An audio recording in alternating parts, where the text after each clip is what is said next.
upbeat, engaging intro music fades slightly into the background. Hello, language lovers and history buffs, and welcome back to the channel. Today, we're marching onto the battlefield of language to explore one of the most powerful and influential words to come out of ancient Rome. It's a name you all know, a planet in our solar system, and a figure that has fascinated humanity for millennia. We're talking about Mars. So let's get our grammar shields up and our linguistic swords ready. The word is Mars, spelled M-A-R-S. In the grand army of Latin nouns, Mars belongs to the third declension. If you've been following our series, you'll know the third declension is a bit of a wild card, a diverse group of words with different endings, but that's what makes it so interesting. The gender of Mars is masculine, which makes perfect sense when you consider who he was. So who was Mars?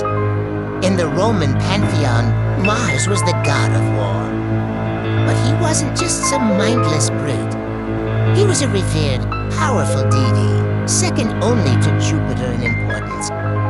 He was seen as the protector of Rome, a divine ancestor of the Roman people through his sons, Romulus and Remus, the legendary founders of the city.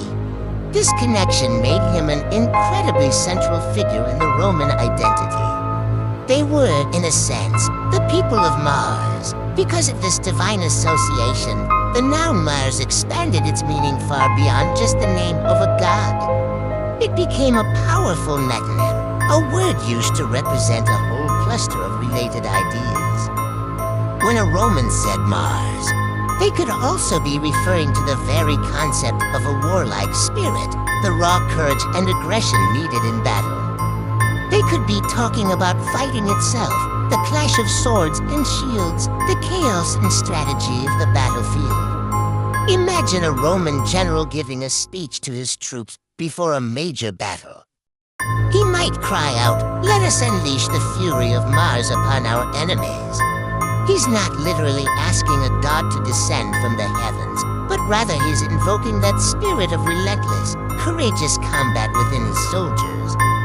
He's telling them to fight with the strength and the determination of the war god himself. The word embodies the entire concept of warfare. Furthermore, the meaning of Mars broadened even more.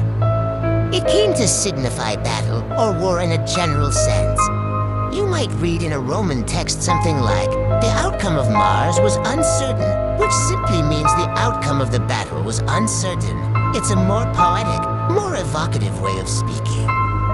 It elevates the conflict from a mere skirmish to an event of epic, almost divine significance. And it doesn't stop there. Mars could also refer to an army or the force of arms. A legion on the march could be described as the force of Mars, linking the soldiers directly to their divine patron. This linguistic tie constantly reinforced the idea that the Roman military machine was not just a human endeavor but was sanctioned and empowered by the gods. It was a powerful piece of psychological reinforcement for the soldiers and for Roman society as a whole. Now, let's talk declension, because this is where the grammar gets fun and we see how the word changes in a sentence. Being a third declension noun, Mars has a genitive form of martis. This is key. The stem of the word is mart, and you'll see this stem pop up everywhere. So let's go through the cases. Nominative singular, the subject form, is just Mars. Mars is the god of war. The genitive singular, showing possession, is martis. The temple of Mars would be templum martis. The dative singular, the indirect object, is marti. They made a sacrifice to Mars as sacrificium marti feasment. The accusative singular, the direct object, is martum. The Romans feared Mars as Romani martum timet, and the ablative singular, used for various prepositional phrases, is mart. They fought with the spirit of Mars, or cum mart pignaverit. Notice that T that appears in all the cases except the nominative. That mart stem is the true heart of the word, and it's the part that has echoed through history and into our modern language Think about it. The word martial, as in martial arts or martial law, comes directly from martialis, a Latin adjective meaning of or belonging to Mars. So martial arts are the arts of Mars, the arts of fighting. Martial law is law administered by the military, by the force of Mars. Our third month of the year, March, is Martius in Latin, which means the month of Mars. For the Romans, this was traditionally the month when military campaigns would begin after the winter. It was the time to once again honor the god of war by going to war. It's amazing how these ancient concepts are still embedded in our daily lives, right in our calendar. We also have the word Martian, referring to the planet Mars or a hypothetical inhabitant. The planet itself, the red planet, was named by the ancients because its reddish hue reminded them of blood, and therefore, of the god of war. It's a direct line, red color, blood, battle Mars. So when we look at the simple, four-letter word Mars, we're not just looking at a name. We're unlocking a whole worldview. We see a society that placed immense value on military prowess, a people who saw themselves as divinely destined for conquest and empire, and a language that could pack all of that meaning, God, spirit, battle, army, into a single, powerful term. The journey of Mars from a divine name to a word representing the entire sphere of warfare is a perfect example of how language grows and evolves.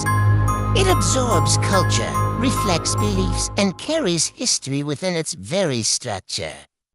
By understanding the declension and the definitions of this one Latin noun, we gain a much richer appreciation for the Roman mindset and the incredible legacy their language has left behind. It's a testament to the power of words to shape reality and echo through millennia. Thanks so much for joining me on this linguistic expedition today. If you enjoyed this deep dive into the world of Latin, please give this video a thumbs up. It really helps the channel. And don't forget to subscribe and hit that notification bell so you won't miss our next adventure into the fascinating history of words. Until next time, stay curious.